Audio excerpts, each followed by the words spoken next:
Monsieur le doyen du tribunal d'Aquin, le commissaire du gouvernement, les juges de paix d'Aquin,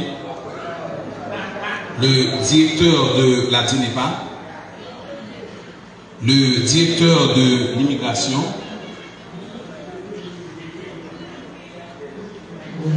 docteur responsable de l'hôpital communautaire d'Aquin, les notaires de la ville, le délégué de la ville, messieurs les chefs de service et cadres de la DGI, inspecteurs, inspectrices, employés de tout grade de la Direction générale des impôts,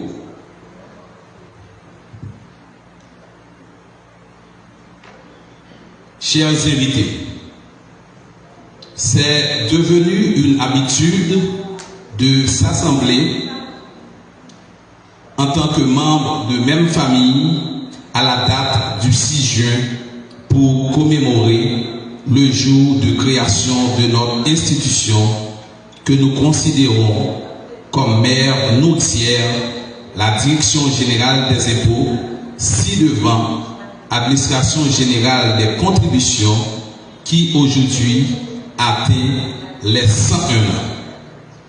Chers invités, chers collaborateurs, les années passent, les hommes passent, l'institution fiscale demeure pérenne, intangible, gardant toujours intacte toute sa flamme de la mission que lui confère la loi et celle de pouvoir servir le trésor public et les collectivités territoriales de ressources financières pour assurer les charges qui les incombent.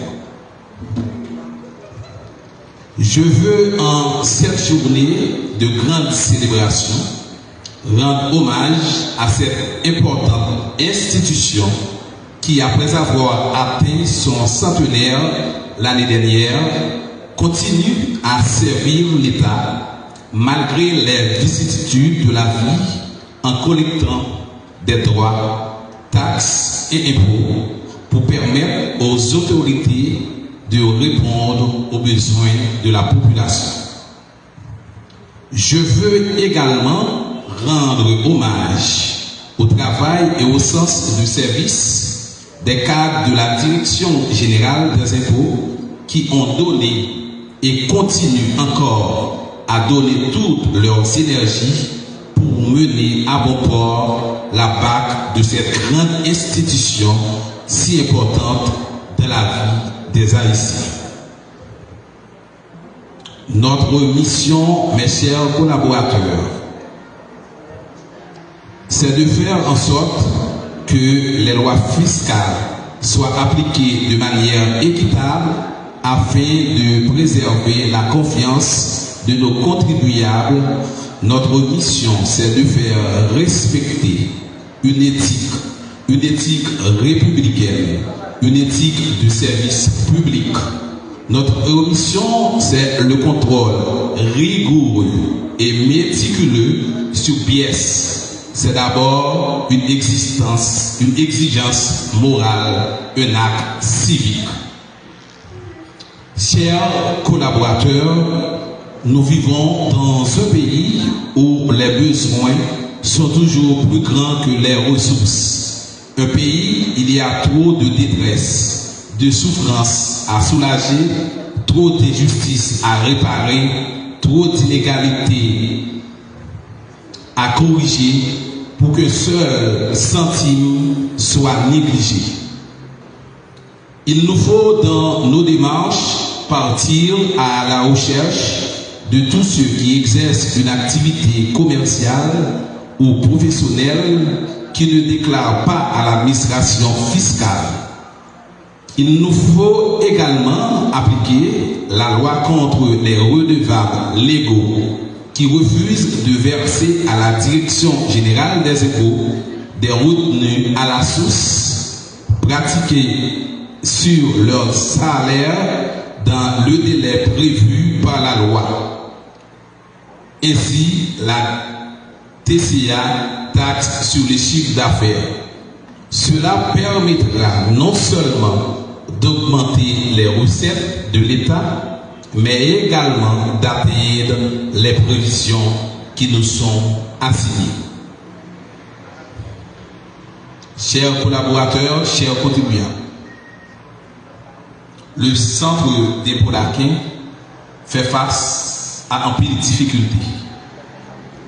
Nous tous qui là, dans la salle là, moi pense que nous connaissons un pile là. Depuis le dernier cyclone, tremblement de terre, de soleil, que bâtiment qui logeait institution fissuré en pile, et pas même en mesure, dans le premier étage là, pour loger employés qui travaillent dans la direction. Nous connaissons une situation vraiment difficile face à l'insécurité qui a grandi de jour en jour. Nous connaissons contribuables souffrir en pile parce que nous avons un service de qualité dans la commune. Santé pour Acquéant fait face encore à un problème de ressources humaines. Plus d'une vingtaine d'employés quittent l'administration. Dernier concours qui était fait là, si je ne me trompe pas, peut-être en 2015, nous avons recruté 17 fonctionnaires publics. Dans Aké, nous étions seulement 4. Ça, c'est pour montrer nous que déjà, dans cette situation, bureau Akéen y est. Moi, apprends tout que bureau Akéen, c'est qu'on fait face à un problème de carburant recueilli. Moi-même, comme directeur de Santaké, moi, nous garantis, côté ma parole là, que le problème ça a résoudre au fur et à mesure. Moi, je connais le personnel là, quoi dans moi, et je mets côté sur moi, je connais que moi, je remets en pile. Et sans yo, moi, je ne peux pas atteindre prévision. Les institutions dont nous faisons partie sont le reflet de nos pensées, de notre âme. La direction générale des impôts sera telle que nous voulons qu'elle soit. Ceci, c'est pour vous dire que ce sont les hommes qui font la valeur des institutions. Sans nous, elles ne sont que des tombeaux, des âmes mortes. Elles rient quand nous rions, elles sont tristes quand nous le sommes. Elles sont modernes, fleurissent quand elles sont habitées par des hommes de grande vision. Soyons des hommes et des femmes de vision. Soyons des hommes et des femmes optimistes. Et il en sera autant de l'institution qui épouse nos pensées, nos aspirations. La direction générale des impôts est un carrefour où il lui faut des hommes et des femmes aptes, chevronnés, capables de l'emmener dans les meilleures conditions et au plus vite sur le chemin de la modernisation pour se retrouver sans complexe parmi ses pairs.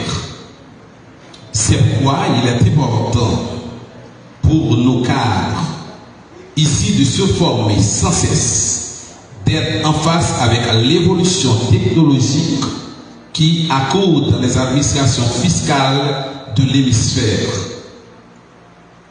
N'oubliez surtout pas que les ressources humaines sont celles qui comptent le plus. Nous pouvons avoir toute la technologie, les plus beaux bâtiments à notre disposition, mais tout ceci ne vaudra rien si notre personnel n'a pas la matière grise, le savoir-faire nécessaire. Ainsi, je saisis cette occasion, ce instant unique de fusion que nous offre le 101e anniversaire de la Direction générale des impôts, pour vous dire que le Centre des impôts d'Amérique demeure sensible à votre préoccupation et met tout en œuvre avec le support de la Direction générale des impôts pour faciliter la vie.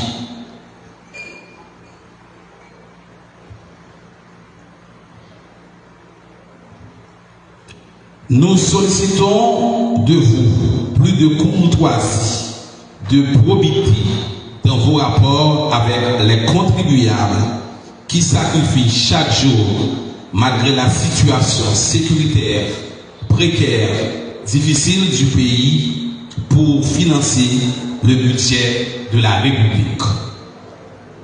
Comme je l'avais souligné pour vous, les hommes passent, les années passent, mes chers collègues, pour qu'au moment de notre retraite, nous remettions dans les meilleures conditions le flambeau aux générations futures et que nous puissions être fiers